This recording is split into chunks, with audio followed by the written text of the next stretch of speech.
E esta é a nossa reflexão de hoje, a graça divina. Aqui em João capítulo 1, o versículo 16, 17 e 18 diz o seguinte: e todos nós recebemos também da sua plenitude, e graça por graça. Porque a lei foi dada por Moisés, a graça e a verdade vieram por Jesus Cristo. Deus nunca foi visto por alguém. O Filho unigênito, que está no seio do Pai, esse o revelou. Mas eu quero fixar aqui no versículo 16 do capítulo 1 de João. E todos nós recebemos também da sua plenitude e graça. Será como que Deus nos vê, gente? Como que Deus me vê e vê você? Como Deus olha para nós? Muitas coisas dependem do ponto de vista, é ou não é? Cada ponto de vista é visto de um ponto diferente. Então, como você, meu irmão, minha irmã, querido, como você vê sua vida? Como você olha para os problemas? Como encara as pessoas? A graça de Deus é como um óculos que nos abre a visão para a realidade, não humano, mas de acordo com a ótica de Deus. E nós precisamos aprender a olhar sob a ótica da graça de Deus. Como uma criança que contempla uma planta crescendo, a graça de Deus nos permite sonhar com um futuro melhor. Como um pequeno barquinho na imensidão do mar, a graça de Deus nos faz ver a nós mesmos pequenos diante do infinito amor do Pai. Como a flor que nasce no chão seco, a graça de Deus nos faz ver tudo com um olhar de esperança. Então, como que você vê você mesmo? Como você vê as pessoas? O profeta Samuel, quando chegou na casa de Jessé para ungir aquele que seria o rei de Israel, aquele que Deus escolheu, ele esperava que aqueles rapazes altos, aqueles rapazes que fez, na verdade, na época, escola de cadete, que eram rapazes fortes, preparados para a batalha, sabiam usar as armas. Ele julgou e pensava que, na verdade, seria um daqueles. Mas, de repente, é o que Deus diz. Você vê, Samuel, você vê o exterior, você vê o estereótipo, você vê a aparência, mas eu vejo o coração.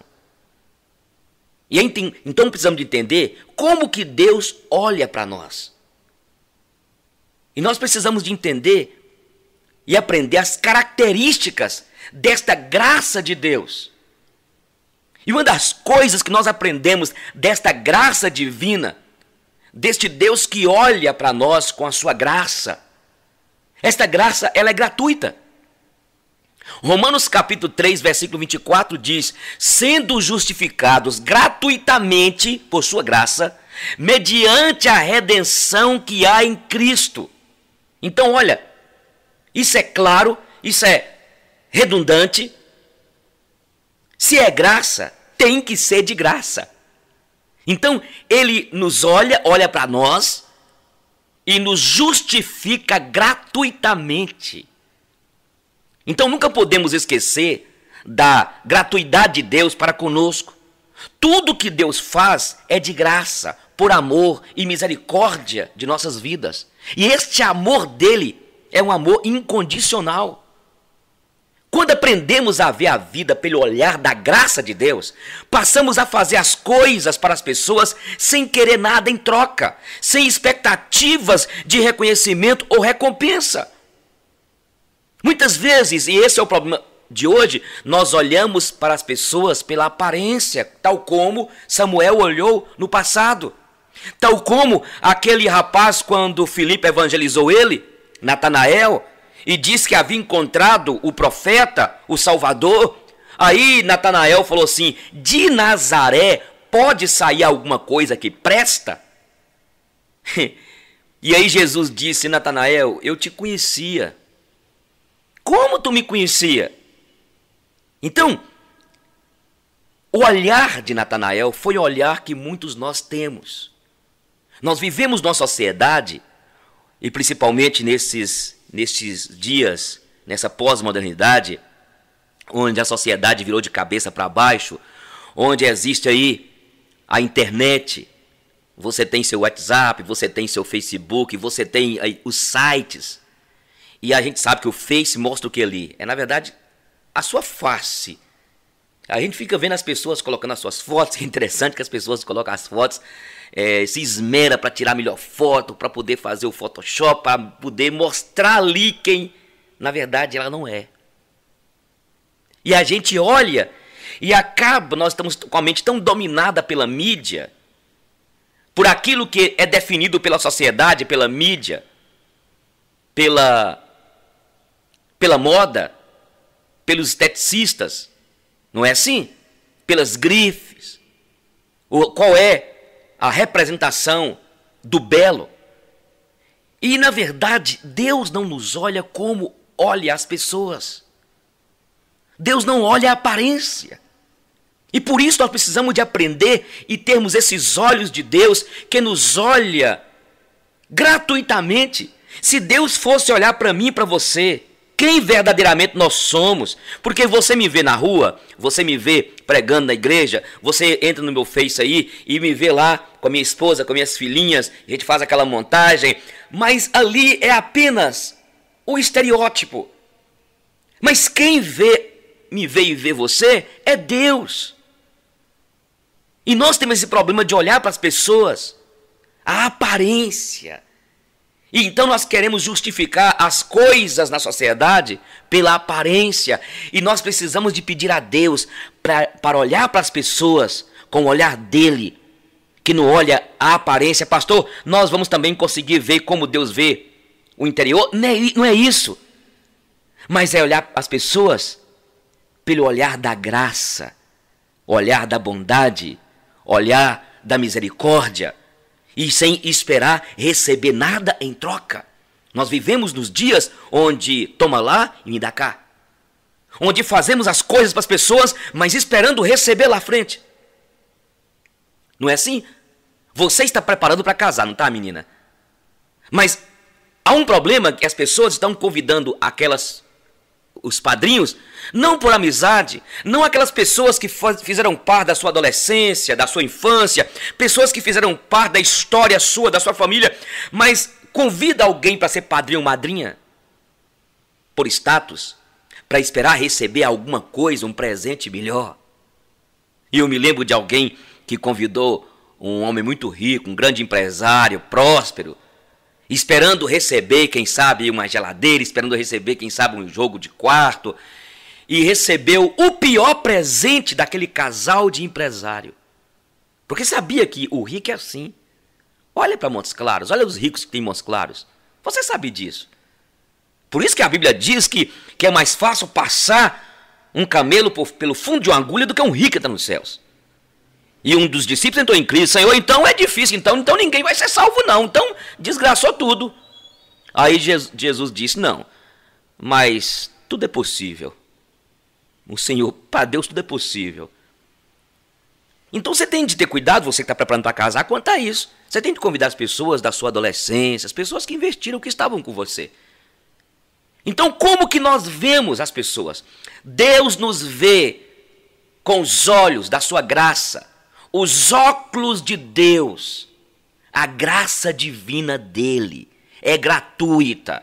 Fomos justificados gratuitamente por sua graça, mediante a redenção que há em Cristo Jesus.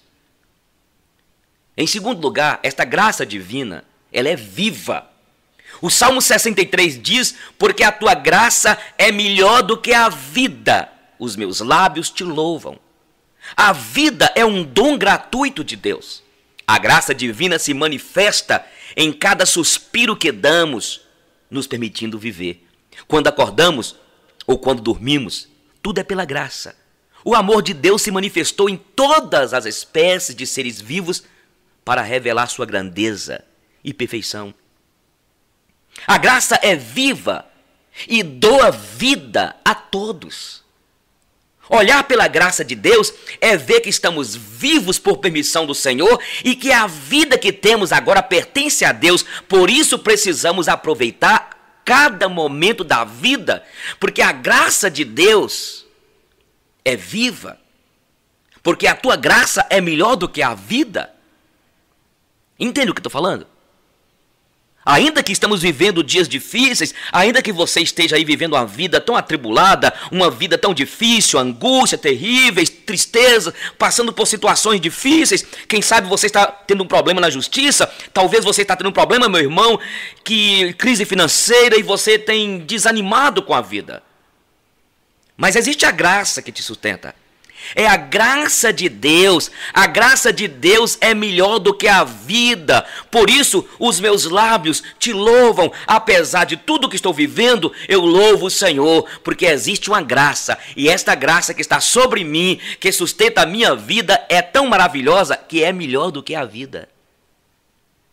E por isso precisamos de olhar para as pessoas também, entendendo a importância de cada uma pessoa. A vida é preciosa. Por isso precisamos de valorizar mais as pessoas que estão conosco. Valorizar mais os seus pais, valorizar mais a sua esposa, o seu marido, valorizar mais as pessoas. Porque a vida é preciosa. E nós temos a tendência de amar mais as coisas, valorizar mais as coisas do que as pessoas. Não é assim? É esta tendência que nós temos de valorizar mais as coisas, os objetos, do que as pessoas. Então, Deus nos olha com a sua graça, com o olhar da sua graça, que esta graça viva. A graça de Deus é melhor do que a vida. Mas, em terceiro lugar, esta graça divina, ela é para todos. Estou falando que Deus nos olha com o olhar da sua graça. E essa graça dele agora, em terceiro lugar, é para todos. Aqui em Tito capítulo 2, versículo 11 diz: porquanto a graça de Deus se manifestou salvadora a todos os homens. A graça de Deus é inclusiva. Se fosse usar qualquer outro critério que não a graça divina, alguém poderia ser excluído ou privado do amor. Mas Deus, em sua infinita graça, não exclui nenhuma pessoa em toda a terra. Através da graça podemos encarar as pessoas não com olhar de superioridade ou inferioridade, mas com iguais ou como iguais diante do amor de Deus. Deus ama a todos. A graça dele é para todos. E é por isso que nós precisamos de entender, e quando nós olharmos para as pessoas, não sejamos aqueles crentes jactanciosos, exibidos, apontando o dedo. E nós temos uma tendência desgraçada, miserável, quando a gente vê um cara que está dominado pela bebida, a gente chega para ele e fala: se você não abandonar esse vício, você vai para o inferno. Não é assim? Você chega para uma pessoa e de repente você vê que aquela pessoa está tão oprimida diante daquilo, não consegue nem falar, e a gente, como cristão, como pregador, a gente humilha aquela pessoa, dizendo: se você não arrepender, você vai para o inferno. Mas quando você chega a uma pessoa, um empresário, uma pessoa que sabe falar de uma maneira polida, a gente começa a dar voltinhas, porque nós fazemos acepção de pessoas. Esta graça de Deus, ela é inclusiva, é todos. Jesus veio, morreu na cruz para todos. É maravilhoso isso. E nós somos salvos por esta graça. Amém? Em quarto lugar, estamos falando dessa graça divina. Esta graça divina trabalha. 1 Coríntios capítulo 15, versículo 10 diz: mas pela graça de Deus sou o que sou, e a sua graça que me foi concedida não se tornou vã, antes trabalhei muito mais do que todos eles, todavia não eu, mas a graça de Deus. Então, olha para você ver, esta graça divina, ela trabalha. Deus trabalhou criando todas as coisas e fez isso como e por quê? Somente pela graça. Não tinha nada. A matemática prima da graça é o nada, o impossível. Tudo que temos e fazemos é através da graça que trabalha, realizando tudo em nós e através de nós. Nossos trabalhos e atividades são melhores quando realizamos debaixo, sob a graça de Deus. Por isso você que está trabalhando na loja aí, por isso que você que está aí é um empreendedor, você que é um diretor de vendas, um gerente de vendas, você que é líder, você que trabalha como professora, direcionando a escola, você que lidera pessoas, você que trabalha aí no duro aí nessa oficina, você que trabalha aí, dando um duro aí, neste lugar aí, nessa empresa aí, você está fazendo isso. E tudo é graça. E precisa estar debaixo dessa graça. Porque tem momentos que a vida vai cansando a gente, não é verdade? Os problemas da vida, as circunstâncias. E se a gente não tiver debaixo dessa graça, essa graça que trabalha, que vem sobre nós, aí nós acabamos desistindo, retrocedendo. Eu gosto aqui desse texto, 1 Coríntios 15:15. Mas pela graça de Deus sou o que sou, e a sua graça que me foi concedida não se tornou vã. Antes trabalhei muito mais do que todos eles, todavia, não eu, mas a graça de Deus. É Deus que trabalha, é Deus que dispensa sua graça, e é somente pela graça. Por isso que o apóstolo Paulo fala, eu sou o que sou pela graça. Você é um intelectual, você é formado em direito, você é um médico, você é um dentista, você é um balconista, você é uma enfermeira. O que é que você é? Você é um policial militar, você está graduando aí, já é tenente, está esperando aí a sua aposentadoria. O que é que você é? Cuidado para que a vaidade não entre no teu coração. O que você é pela graça de Deus. Tudo que temos, tudo que somos, tudo que fazemos, tudo que recebemos, tudo que empenhamos a fazer, tudo isso fazemos pela graça de Deus. E se não fosse a graça de Deus, o que seria de mim e de você? Em quinto lugar, esta graça divina, ela é rica. Ela é rica. Aqui em Efésios capítulo 2, versículos 6 e 7 diz, e juntamente com ele nos ressuscitou e nos fez assentar nos lugares celestiais em Cristo Jesus para mostrar nos séculos vindouros a suprema riqueza da sua graça em bondade para conosco em Cristo Jesus. Olha para você ver, Deus é o dono de todas as coisas. A Bíblia diz, aqui em Atos capítulo 17, ele que fez o mundo, os céus, a terra e tudo que nela existe. Ele que dá a cada ser vivo fôlego de vida. É ele quem sustenta todas as coisas, o cosmos, a nossa galáxia Via Láctea. A Bíblia diz que ele é o dono da prata, do ouro. Apocalipse fala que ele tem nas suas mãos a história da humanidade. Deus é dono de todas as coisas. Aí eu aproveito essa oportunidade de dizer, você que está angustiado, triste, porque está enfrentando um problema lá na justiça, você que está esperando que uma porta abra para você, eu creio que esse Deus que é soberano, este Deus que já determinou todas as coisas, você crê nisso, pastor? Creio, mas dentro dos projetos dele, ele está contando comigo e com você, como povo dele, para orar. Porque as coisas vão acontecer quando você ora. Porque tem pastor, tem líder que prega que não, que Deus já fechou tudo já. Se você orar vai acontecer, se você orar não vai acontecer. A Bíblia diz que Deus esperava alguém ficar na brecha lá no passado, para que ele não derramasse juízo sobre o seu povo. E ele derramou, sabe por quê? Porque ninguém entrou na brecha. Vai entender Deus. Vai entender Deus. Deus é soberano, mas dentro dos propósitos de Deus está você orar. Então ore, meu irmão. Ore, peça a Deus para que abra uma porta para você, peça a Deus para que abra uma porta para o seu filho. Eu creio que quando eu orei a Deus e suplicamos a Ele, intercedemos para minha filha conseguir uma vaga lá em Santa Catarina. Deus, que antes de todas as coisas existirem, já tinha determinado e eu seria com minha esposa e com os irmãos da igreja, iríamos fazer parte desse projeto para que executasse o propósito dele. É assim que nós temos de crer. Então, a graça de Deus é rica, ou seja, tem tudo o que precisamos. Não riqueza monetária, mas de valores eternos que nos realizam plenamente. Tudo que temos foi Deus que nos permitiu ter. Quando usamos o que temos pela graça de Deus e reconhecemos que tudo que podemos fazer é fruto de sua graça, sentimos-nos ricos, confortados e conformados e felizes em todas as situações. Eu gosto desse texto aqui. Que ele sendo rico, ele se fez pobre por nós. Essa graça divina, ela é rica. Essa graça divina é suficiente.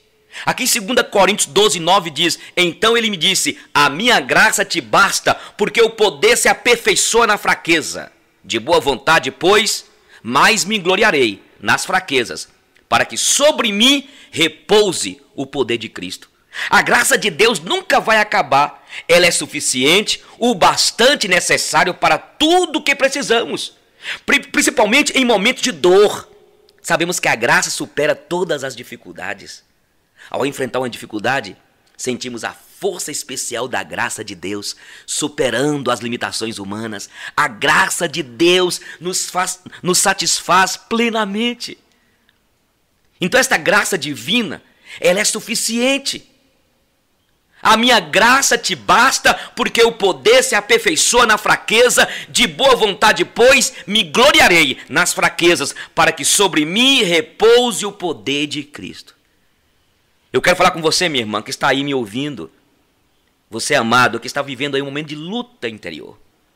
Eu quero declarar sobre a tua vida a graça. Quem sabe você tem pedido a Deus cura. Quem sabe você tem questionado com Deus, suplicado a Deus, como Paulo fez. Paulo pediu a Deus cura. Havia lá um espírito esbofeteando Paulo o tempo todo.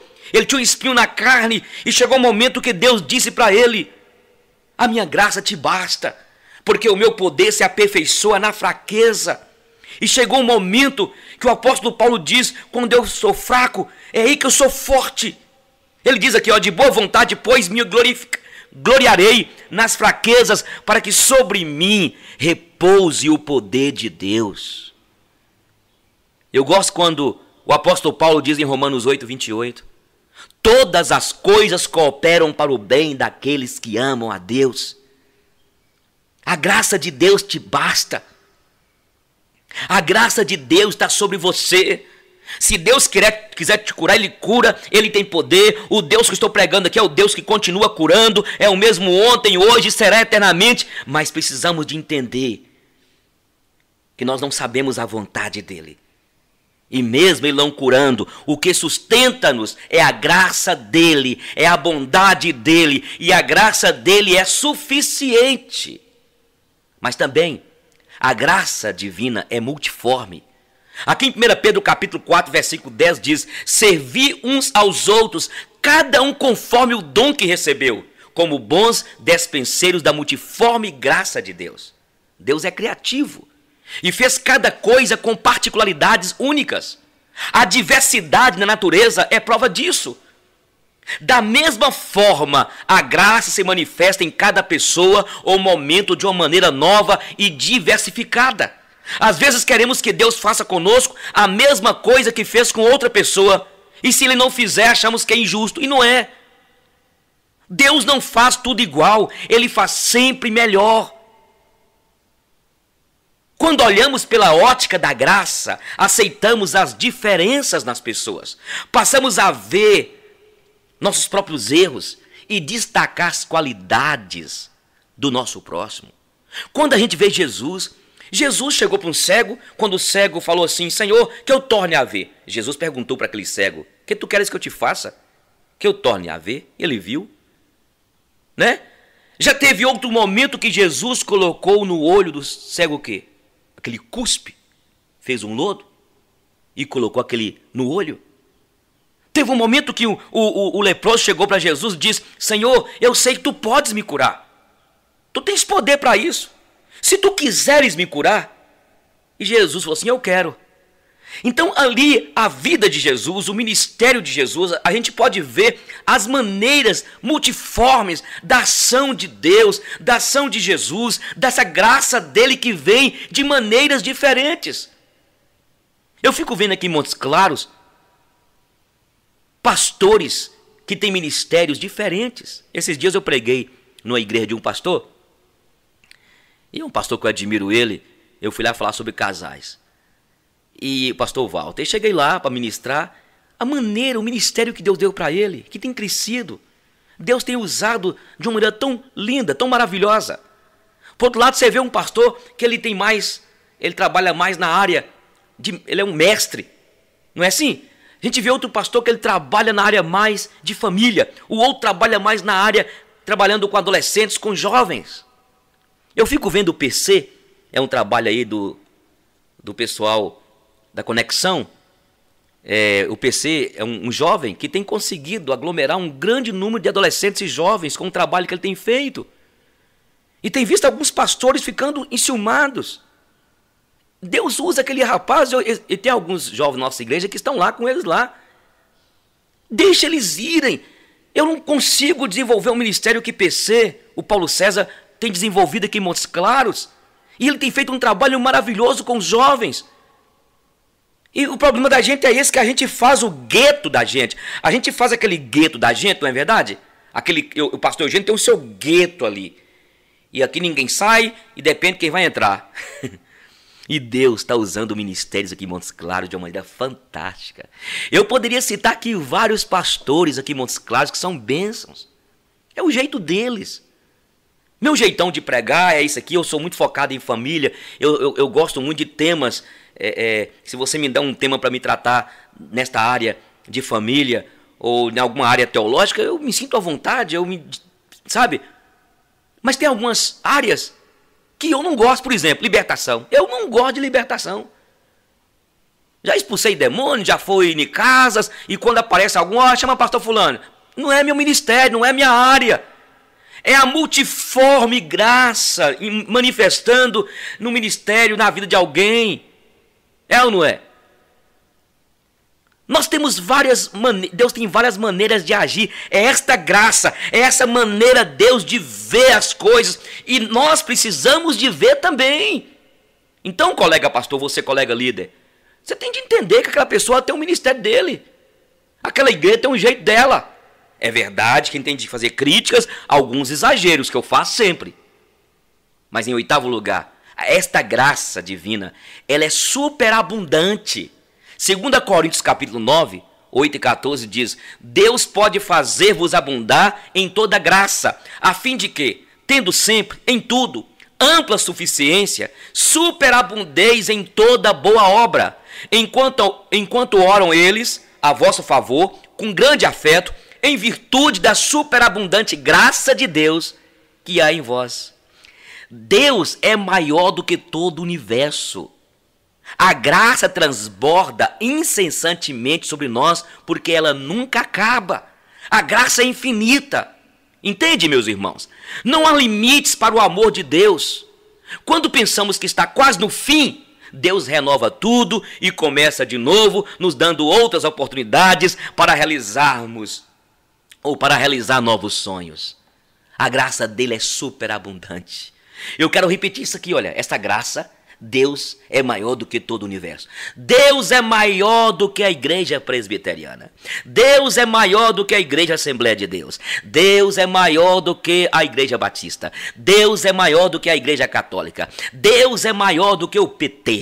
Deus é maior do que o nosso Brasil. Deus é eterno. Nada pode conter Deus. E este Deus que tem o controle de tudo, a graça dele transborda incessantemente sobre a minha vida e a sua vida. E ela nunca acaba. E eu quero dizer para você, quem sabe você caiu, errou, pecou, as pessoas têm apontado o dedo para você, eu quero profetizar sobre a tua vida. O que é profetizar, pastor? Eu expliquei. É declarar o que eu vou declarar agora. Essa graça te acolhe. Este Deus te perdoa. E diz para você, vamos, levanta, erga. Confesse tuas transgressões. Porque a Bíblia diz que aquele que confessa suas transgressões, aí Deus perdoa. Mas aquele que encobre não prospera. Então venha, levante, erga esta graça de Deus. Escute, a paciência e amor humano se esgotam facilmente, não é? Mas a graça aumenta a cada instante.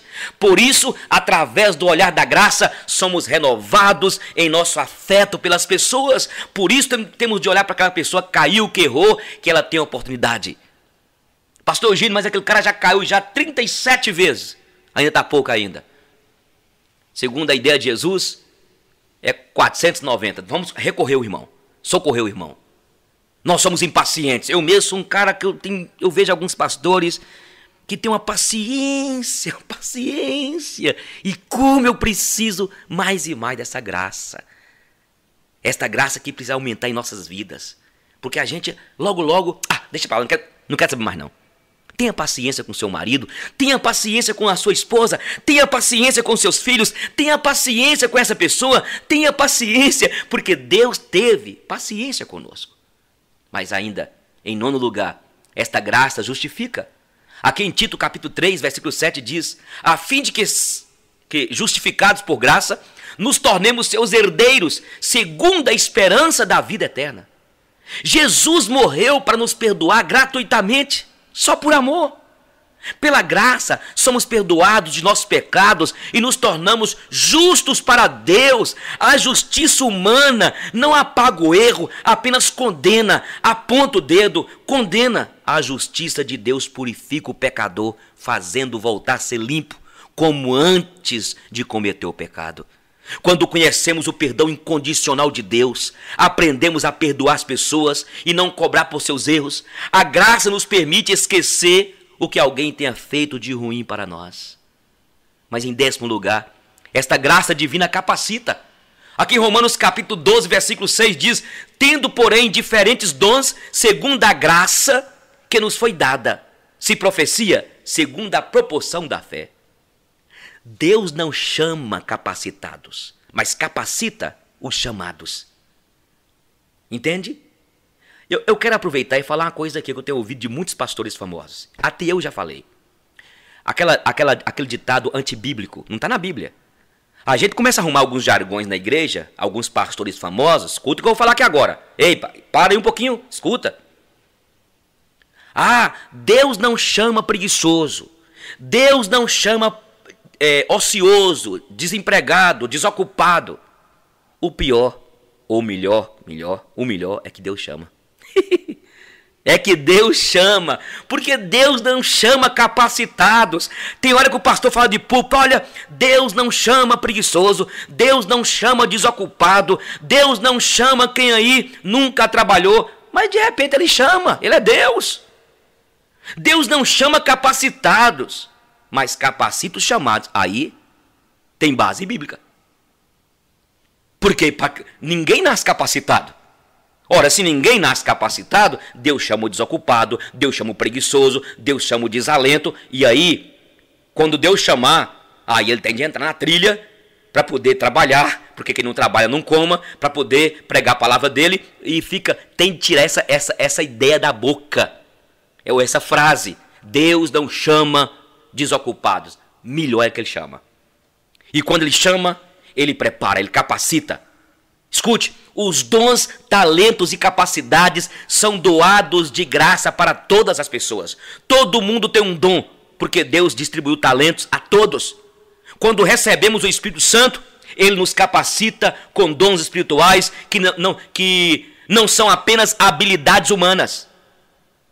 Tudo que fazemos para Deus é parte da sua graça que nos capacita. Se Deus te chamar para exercer o ministério em sua obra, creia, Ele te capacitará. Ele vai te lapidar, Ele vai te preparar. E você vai ser aquele ou aquela que vai ser usada da maneira que Deus quer que você seja. Com o olhar da graça podemos ver o que as pessoas fazem com admiração especial por ser algo permitido por Deus, para mostrar sua glória, e não como ou com algo para aparecer e engrandecer o homem. Então, quando Deus usa, a glória para Ele. Ainda, esta graça divina cresce. Em 2 Pedro capítulo 3, versículo 18 diz: antes crescei na graça e no conhecimento de nosso Senhor e Salvador Jesus Cristo. A Ele seja a glória tanto agora como no dia eterno. Tudo que Deus faz é para continuar, permanecer e aumentar. O homem faz muitas coisas, mas esta tem início, meio e fim. Muitas coisas que fazemos começam bem e terminam mal. A graça começa bem e termina melhor ainda. Precisamos crescer na graça. Deus quer que aumentemos o conhecimento que temos e que não fiquemos aí acostumados com o que já sabemos, como se fosse o bastante. Deus sempre tem mais para nos dar. Com a percepção da graça, podemos olhar para o futuro não como finalização, mas como continuação de um processo dirigido por Deus. Pela graça, podemos sonhar com a realização de nossos sonhos. Mas eu quero terminar e dizer o seguinte: a graça divina, em 12º lugar, a graça divina, ela é firme. Aqui em Hebreus capítulo 13, versículo 9 diz: não vos deixeis envolver por doutrinas várias e estranhas, porquanto o que vale é estar o coração confirmado com graça, e não com alimentos, pois nunca tiveram proveito os que com isto se preocupam. Escute, meus irmãos, o ser humano é inconstante por natureza. Por isso precisamos da graça de Deus. Deus é uma rocha eterna, que não vacila, não se abala. E quem confia no Senhor, quem confia, está firmado sobre esta fé inabalável. Através do olhar da graça, podemos ter convicção do que queremos e confiar que tudo vai dar certo. Pois não está estabelecido sobre a fragilidade humana, mas sobre o poder de Deus, sobre essa graça. Quando nós olhamos pela graça, conseguimos permanecer amando as pessoas. Por isso eu quero terminar e dizer o seguinte: você precisa de olhar para o teu marido com um olhar de graça, com um olhar de amor.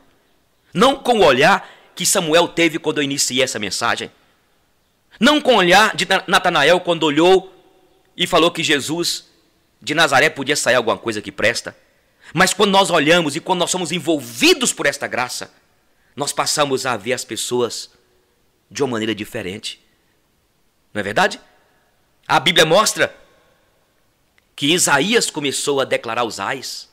Ai do corrupto, ai que aqueles que agarinham bens para fazer o seu palácio. E ele começou a declarar os ais, sabe? Mas chegou um momento que ele teve uma visão de Deus, da graça de Deus, e ele disse: ai de mim. Quando Isaías teve aquela visão e ele viu quem ele era: eu habito no meio de um povo de impuros lábios e os meus olhos viram o Senhor dos Exércitos. Naquele momento Isaías cai em si e diz: ai de mim. Como diz Einstein, a maioria de nós gosta de olhar mais para fora de si mesmo. Foi o que aconteceu com Isaías, o que acontece comigo e com você.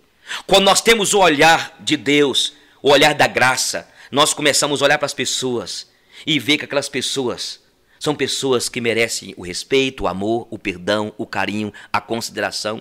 E não podemos olhar para as pessoas como a sociedade olha, como a mídia olha, como esses meios aí olham, a moda olha, mas olhar para as pessoas como criaturas feitas à imagem e semelhança de Deus, pessoas preciosas para Deus. Entende? É preciso olhar tudo sobre a graça de Deus. Eu quero perguntar: como que você olha seu filho? Como que você enxerga teu marido? Olhe para ele. Olhe além dos defeitos, das deficiências, do jeito errado que ele fala, dela. Olhe com o olhar da graça de Deus. O que você está pensando que você é? Você acha que você é o quê, irmão? O que você está pensando que você é? Eu quero terminar e dizer o seguinte. Aqui em Romanos capítulo 6, 14 diz: porque o pecado não terá domínio sobre vós, pois não estáis debaixo da lei, e sim da graça. Precisamos ter sempre em mente que sobre nossas vidas está a graça de Deus. A única coisa que domina e dirige nossas vidas é a graça. Mas eu quero dizer também, nós temos que ter cuidado, porque olha, o pecado não terá domínio sobre vós. Porque tem muita gente hoje, está na igreja, vivendo o pecado, né? Transformando a graça de Deus numa desgraça, numa libertinagem. Deus não te escolheu para você viver no pecado. Aqui é muito claro Romanos 6,14. Porque o pecado não terá o quê? Domínio, controle. Ah, eu sou crente, pastor, mas quer que tem? Eu fumo, eu bebo, eu vivo na prostituição? Não. Eu vou te amar com o amor de Deus, eu vou te olhar com a graça, com a misericórdia de Deus, mas você ainda não é de Deus. Você precisa de ser, então, ter um encontro com essa graça. Porque esta graça, ela é transformadora. E esta graça, aqui olha, porque o pecado não terá domínio sobre vós, pois não estáis debaixo da lei. Se você continua bebendo, fumando, prostituindo, adulterando, no crack, nas bebedeiras, nas drogas, nessas farras, nessas euforias descomprometidas aí, eu vou te respeitar e te olhar com a graça de Deus. Mas quem tem a graça de Deus entende que não está debaixo da lei. E o pecado não tem domínio. Se o pecado está tendo domínio e controle sobre você, você ainda não foi alcançado pela graça. Então agora ore a Deus e fala: Senhor, eu quero a tua graça. Então escute, a única coisa que domina e dirige nossas vidas é a graça. Não é o pecado. Não são as práticas pecaminosas do passado. Encontrei há pouco tempo um irmão aí, e ele falou comigo assim, um pregador: não, mas o que tem? Você também é viciado em Coca-Cola, tem tanto crente viciado em Coca-Cola, em doce. E ele estava meio embriagado. Eu falei assim: pois é, o problema seu é esse de muitos, que está justificando esse pecado aí. A Bíblia diz que o Filho do Homem veio para sermos livres. E conhecereis a verdade vos libertará. E que verdade é essa? É Cristo, é Jesus, é a palavra dele. Escute, meus irmãos, Deus em sua grandeza poderia olhar para nós com rigidez, não é? E superioridade. Mas quis descer à terra e viver entre nós na pessoa de Jesus, para ver nossos olhos, para ver, né, olhar para nós, e olhou para nós, e para olhar as pessoas e sentir a minha necessidade e a sua necessidade. O único momento que Jesus se colocou acima dos outros foi quando estava pendurado na cruz. Dali de cima daquela cruz, Jesus olhou com dor, mas sobre a graça de Deus, ele teve forças, entende? Forças para ir até o fim, motivado somente pelo amor gratuito de Deus. Não olhe para as pessoas ou situações apenas com a ótica humana. Exercite usar mais óculos da graça de Deus e você verá tudo diferente. Como é que você tem olhado as pessoas? Nós compartilhamos hoje esse tema, a graça divina, e falamos sobre os óculos de Deus. Falamos como que Deus olha as pessoas. E em primeiro lugar, como Deus olha a todos nós. Quais são as características da graça? Que é este olhar de Deus. Ela é gratuita. Em segundo lugar, ela é viva. Em terceiro lugar, para todos. Em quarto lugar, é esta graça que trabalha. Em quinto, é uma graça rica. Em sexto, ela é suficiente. Em sétimo, esta graça é multiforme. Em oitavo lugar, ela é superabundante. Em nono lugar, ela justifica. Décimo, capacita. Em 11º lugar, ela cresce. Em 12º lugar, ela é firme. Muito obrigado, Senhor, pela tua graça, pela tua bondade. Muito obrigado porque nós não temos nada de nós que nos justifique a falar contigo. Não há nada em nós reconhecemos isso, foi graça, este reconhecimento. Que se não fosse o Senhor a tua bondade, nós seríamos consumidos se não fosse a tua misericórdia. Eu quero orar agora por cada amigo, irmão que me ouve. E quem sabe tem alguém, Senhor, que está totalmente distante, tomou um rumo por algum atalho. E eu te peço que a tua graça o atraia de volta. E eu te agradeço por esta graça que nos atrai, que nos impede de pecar, que nos impede de viver debaixo do domínio do pecado, da escravidão, das algemas, das embiras do pecado, das correias do pecado, das correntes do pecado. Muito obrigado pela tua graça. E assiste agora esse jovem, esta menina que está aí com o coração apertado. Quem sabe Deus tem alguém que me ouviu neste momento, que está vivendo um contexto de luta, de perdas, sofrimentos por dentro, por fora. E eu quero declarar agora que esta graça venha, derrame sobre esse amado, sobre essa amada, motivando-a a seguir em frente. Ô Senhor, eu oro agora em nome de Jesus, te pedindo, restaure este casal. Restaure o coração dessa mulher que está doente na alma. Restaure o coração dessa menina que está aí com o coração partido, cheio de dúvidas, que sofreu com a perda de alguém da sua família aí. Eu oro agora em nome de Jesus. Oh Senhor, muito obrigado, porque a tua graça é maior do que a vida. A tua graça é maior do que tudo. Muito obrigado, Jesus, porque o Senhor nos amou, se entregou por nós. E nos ensine, Senhor. Me ajude, eu, pastor, quando olhar para um irmão que caiu, uma ovelha que caiu do Senhor, quando olhar para alguém na rua, mesmo que seja alguém orgulhoso, mesmo que seja uma pessoa totalmente blasfemo, que eu possa olhar esta pessoa com o olhar da tua graça, em nome de Jesus. Quando me tornei invisível, já não sei em que datas estamos. Nesta casa não há folhinhas e na minha memória tudo está revolto. As coisas antigas foram desaparecendo e eu também fui apagando sem que ninguém se desse conta. Quando a família cresceu, trocaram-me de quarto. Depois passaram-me para outro menor ainda, acompanhada das minhas netas. Agora ocupo o anexo, no quintal de trás. Prometeram-me mudar o vidro partido da janela, mas esqueceram-se. E nas noites que por ali sopra um ventinho gelado, aumenta mais e mais as minhas dores reumáticas. Um dia à tarde, dei conta que a minha voz desapareceu. Quando falo, os meus filhos e netos não me respondem. Conversam sem olhar para mim, como se eu não estivesse com eles. Às vezes digo algo, acreditando que apreciarão os meus conselhos, mas não me olham, nem me respondem.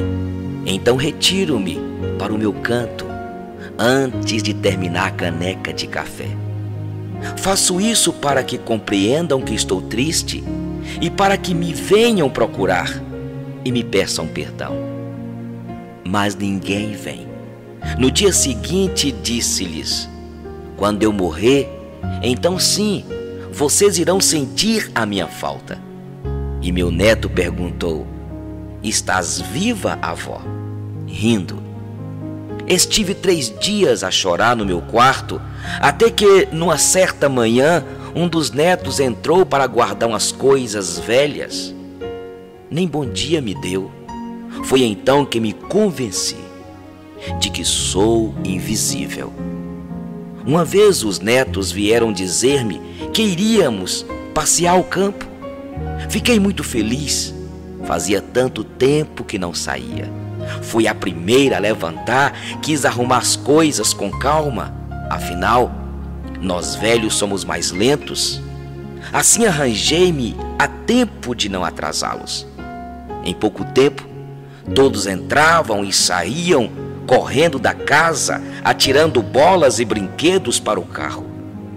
Eu já estava pronta e muito alegre. Parei na porta e fiquei à espera.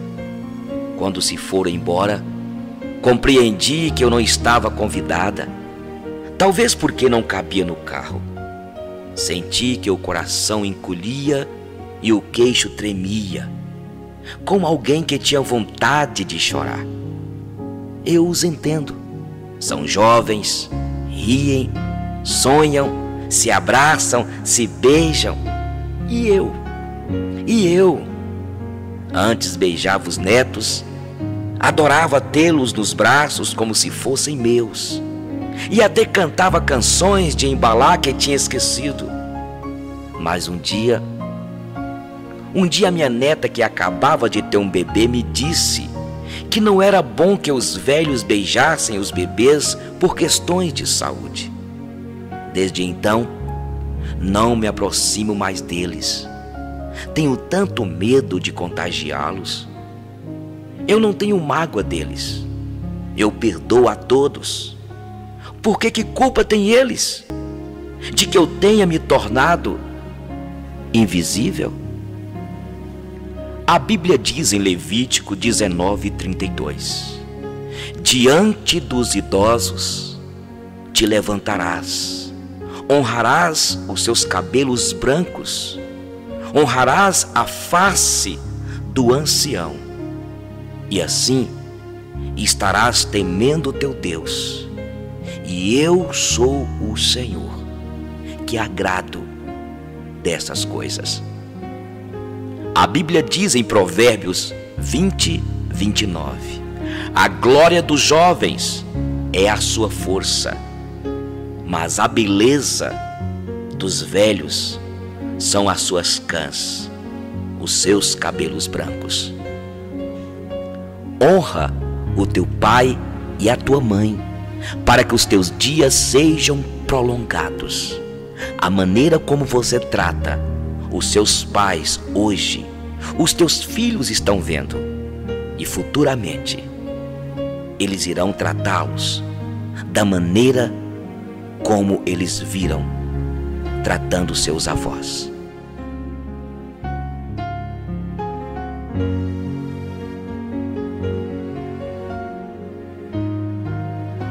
Frases que aprendi na Bíblia. Quero trazer à memória aquilo que me dá esperança. As misericórdias do Senhor são a causa de não sermos consumidos, porque as suas misericórdias não têm fim, renovam-se a cada manhã. Este é o dia que o Senhor fez. Alegremo-nos e regozijemo-nos nele. Estou plenamente certo que aquele que começou boa obra em vós há de completar até o dia do Senhor. Melhor é serem dois do que um, porque quando um cair, o outro levanta. O cordão de 3 dobras não se rebenta com facilidade. Goza-te com a mulher da tua mocidade. Esta é a paga que você tem nesta vida. Felizes são os que ouvem a palavra de Deus e aguardam. De que serve ao homem conquistar o mundo inteiro, se perder a alma? Não amemos de palavras, nem de língua, mas por ações e verdade. Se Cristo vos libertar, verdadeiramente sereis livres. Fica longe das discussões e evitarás o pecado, porque o homem colérico atiça a discussão. Não é bom proceder sem refletir, e peca quem é precipitado.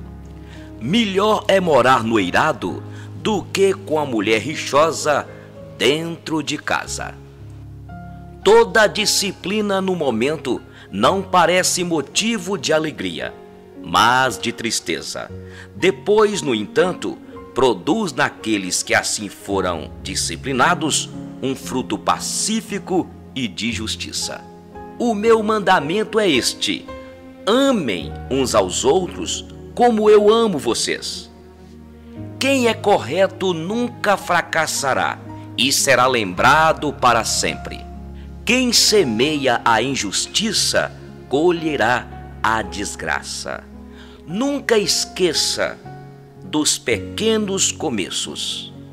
Felizes são aqueles que não se deixam levar pelos conselhos dos maus. O Senhor é o meu pastor e nada me faltará. Todas as coisas me são lícitas, mas nem todas me convêm. Todas as coisas me são lícitas, mas eu não deixarei ser levado por elas. Nenhuma condenação há para aqueles que estão em Cristo Jesus. Deus não nos deu do seu Espírito por medida. Creia e verás a glória de Deus. A fé é a certeza das coisas que se esperam e a convicção de fatos que não se veem. Pedi e dá-se-vos-á, buscai e achareis, batei e abri-se-lhe-á. De longe se me deixou ver o Senhor dizendo: com amor eterno eu te amei, e com grande benignidade te atraí. Esperei confiantemente no Senhor, e ele se inclinou para mim, e me ouviu quando clamei por socorro. A língua é mundo de iniquidade. A língua é veneno mortífero. A língua é fogo abrasador. Não julgueis, para que não sejais julgados. Com a mesma medida que julgardes, um dia serás condenado. Deus amou o mundo de tal maneira que deu seu Filho unigênito para que todo aquele que nele crer não pereça, mas tenha a vida eterna. Vinde a mim, todos vós que estáis cansados e sobrecarregados, e eu vos aliviarei. Põe-me como selo sobre o teu coração, como selo sobre o teu braço, porque o amor... Põe-me como selo sobre o teu coração, como selo sobre o teu braço, porque o amor é forte como a morte, e duro como a sepultura o ciúme. As suas brasas são brasas de fogo, são veementes labaredas. As muitas águas não poderiam apagar o amor, nem os rios afogá-lo. Ainda que alguém desse todos os bens da sua casa pelo amor, seria de todo desprezado. O coração do homem pode fazer planos, mas a resposta certa vem dos lábios do Senhor. Há caminhos que para o homem parecem caminhos de felicidade, mas no final, caminhos de morte. O coração alegre aformoseia o rosto, mas com tristeza do coração o espírito se abate. O homem de bem deixa herança aos filhos dos seus filhos. 6 coisas o Senhor aborrece, e a 7ª a sua alma abomina: olhos altivos, língua mentirosa, mãos que derramam sangue inocente, coração que trama projetos iníquos, pés que se apressam a correr para o mal, testemunha falsa que profere mentiras, e o que semeia contenda entre os irmãos. Há 3 coisas que são maravilhosas demais para mim, mas há uma 4ª coisa que eu não consigo entender: o caminho da cobra sobre a penha, o caminho da águia no céu, o caminho do navio em alto mar, o caminho do homem com uma mulher. Achaste mel, come apenas o que te basta. Se o teu inimigo te fizer andar 1 milha, ande com ele 2. Se teu inimigo te tirar a túnica, dê-lhe a capa. Se o teu inimigo te der um tapa na face, ofereça-lhe a outra. Não trateis o mal com mal, mas o mal com o bem. Aquele que encobre as suas transgressões jamais prosperará, mas aquele que confessa e deixa alcançará do Senhor misericórdia.